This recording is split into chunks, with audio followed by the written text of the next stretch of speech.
افغانان رول ته زه یم چې په دې غم کې موږ تاسو سره پوره شریک وو. دا ستاسو غم یوازې نه دی، دا زموږ د ټولو مسلمانانو کوم خلک چې هغې هلته موجود دي په افغانستان کې، هغوی خو به هلته د لاس او پښو خدمت هم کوي، نور به هم تعاون کوي، خو چې کوم د باقي نړۍ خلک دی د هغوی په ذمه دا لازم دی چې هغوی خپل تعاون هر څومره چې هغه ردي سره شامل کړي، که هغه د افغان حکومت په لاس باندې وي، که هغه د خیري ادارو په لاس باندې وي. بسم الله الرحمن الرحیم. ګرانو کتونکو، تاسو ته پته ده چې بله شپه په افغانستان کې په کونړ کې او دارنګې په لغمان کې او په نورو ولایتونو کې ډېر یو هیبتي او یو خطرناکه زلزله راغلې وه چې د هغې نه زمونږ د افغانان وروڼه ډېر کسان هغه شهیدان شوي دي. الله دې د هغې شهادتونه قبول کړي چې په هغې کې کثیر تعداد د ماشومان هم دی، د سپین ږیرو هم دی، د زنانو هم دی. د دې متعلق زه یو څو خبرې عرض کوم. اوله خبره خو هغه داره چې دغه افغانان وروڼو ته زه یم چې په دې غم کې موږ تاسو سره پوره شریک وو. دا ستاسو غم یوازې نه دی، دا زموږ د ټولو مسلمانانو غم دی. او په دې غم کې هر یو مسلمان چې د هغه په زړه کې ایمان وي نو د هغه به خامخا زه درد کړی، ځکه چې دومره خطرناک زلزله موږ داسې ډېرې کمې کوزې لیدلې دي او داسې مناظر دي چې هغه مناظر سړی کتلی هم نشي. زه په خپله باندې بذات خود دغه مناظر کتل بالکل نشم برداشت کولی. نو کوم مسلمانان چې د په کورونو کې دا حادثات راغلي نو هغه به څنګه برداشت کړي. نو د الله نه سوال کوو چې الله دغه مسلمانان زموږ وروڼه چې کوم افغانان د هغوی په کورونو کې دا شهادتونه راغلي، الله هغوی ته صبر جمیل نصیب کا. یا الله د هغوی په زړه باندې د صبر پټۍ ولګوه. او کوم کسان چې هغوی وفات شوي دي، الله جنت الفردوس کې اعلی مقام له ورکړه، ګناهونه معاف کا، د آخرت د سفر آسان کا. الله د افغانانو وروڼه د نور مصیبتونو، نور مشکلاتو، نور غمونو محفوظ وساته. دویمه خبره هغه ده عرض کومه چې څومره کسان په ټوله دنیا کې دي، په ټوله نړۍ کې دي، یوازې د یو ملک او د یو وطن نه، د ټولو مسلمانانو چونکې خپل منځ کې یوه رشته ده چې هغه رشته د لا اله الا الله محمد رسول الله ده. موږ ټولو د یو الله منونکي او د یو رسول دغه امتیان یو، د یو قرآن دغه منونکي یو. نو ټولو مسلمانانو په ذمه باندې دا لازم ده چې هغوی له د خپل افغانان وروڼو د هغوی مرسته او د هغوی تعاون به کوي.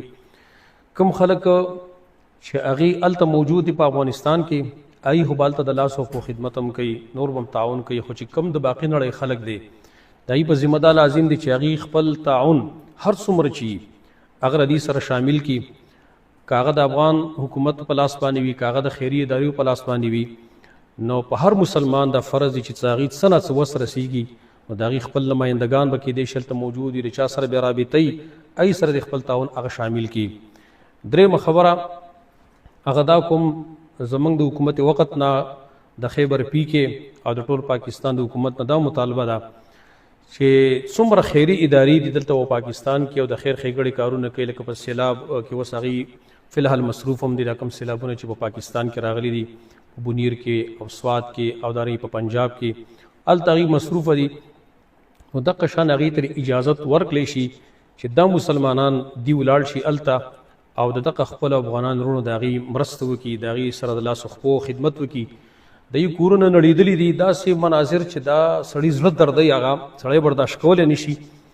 نو زه یم چې دې ته فی الفور اجازت ورکړلی شي او دوی دې هلته ځان ورسوي چې د دغه خپلو افغانان وروڼو د هغوی مرسته وکړي. موږ ټول یو وجود یو، المؤمنون کجسد واحد. مؤمنان دا د یو بدن غوندې حیثیت لري، نشتکا بعضه اشتکا کله. یو اندام چې تکلیف ټول اندامونه هغه پریشانه وي، نو دا ټول مسلمانان پریشانه دي چې دغه مسلمانانو د هغوی خدمت وکړي. نو موږ د حکومت نه دا مطالبه کوو چې فی الفور دیو ته اجازت میلاو کړلی شي چې دیو خپل وروڼو د هغوی مرسته وکړي. دغه رنګې د حکومت نه دا مطالبه کوو لکه څرنګه چې هغوی اعلان کړی دی چې کوم زخمیان دي هغوی به بغیر د ویزې نه راځي او د هغوی به دلته دغه کې علاج معالجه کېدلی شي. موږ یو دا خبره دی هغه عملي کړلی شي او باقاعده بارډر دی د هغوی دپاره کولاو کړلی شي چې دغه زخمیان راوړلی شي، ځکه چې هغوی ته بل نږدې داسې هیواد نشته دی، خاص کر د کونړ علاقه چې ده نو هغه بالکل موږ سره نږدې ده، جوخته ده. بل هیواد ته هغوی نشي تللی، بل وطن ته هغوی دومره نشي تللی، ډېر خرچ په هغوی باندې راځي او مشکل هم ده. پېښور چې کوم د هغوی ته ډېر نږدې دی، نو د هغوی د علاج معالجې دپاره یې فورا اقدامات وکړلی شي چې هغوی ته دلته علاج فراهم کړلی شي. او د هغې سره سره د افغانان وروڼو ټولو ته دا وایم چې تاسو تسلي ساتئ، تاسو په دې غم کې یوازې نه وي، ټول مسلمانان تاسو سره شریک دي او د ابتلاعات او امتحانات راځي. موږ د الله بندګان یو او الله زموږ رب دی، موږ باندې د امتحانات براولي پایي او موږ صبر کوو. زموږ سره د صبر نه علاوه نور هیڅ شی نشته دی. او قرآن ویلي وبشر الصابرین، زیری ورکړه صبرناکو ته، نو الله به د دې په عوض کې انشاءالله نور خوشحالۍ په تاسو راولي. د آخرت غمونه به آسان کړي انشاءالله تعالی. نو دې وجې نه زه یو بله خبره عرض کول غواړم، هغه دا ده چې په دې وخت کې بعضې پیجونو والا، بعضې ناپوهه خلک، هغې د علماو تیر بیانات چې هغه هم د زلزلو متعلق دي او په عام اوقاتو کې کړي دي چې زلزلې ولې راځي، نو هغه بیانات اوس د دې سره لګوي او هغه شیر کوي. په دې باندې د هغې زړونو ته درد رسیږي. دا انتهي غلط کار دی چې څوک یې کوي، ځکه د هغې به خیال دی چې کنه دا علما اوس پسې موږ لګیا دي، د هغې زړونو ته درد لیدلي دي او دلته بسې ته دا بیانات شیر کوي چې ستاسو دغه ګناهونه دي او فلان دی او ډینګ دی وغیره.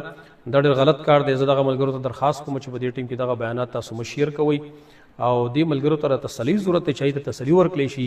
الله نه سوال دی چې الله رب العالمین دې زموږ د افغانان وروڼه د هغې زړه باندې د صبر پټۍ ولګي او الله دې ولا نور خوشحالۍ ورکړي.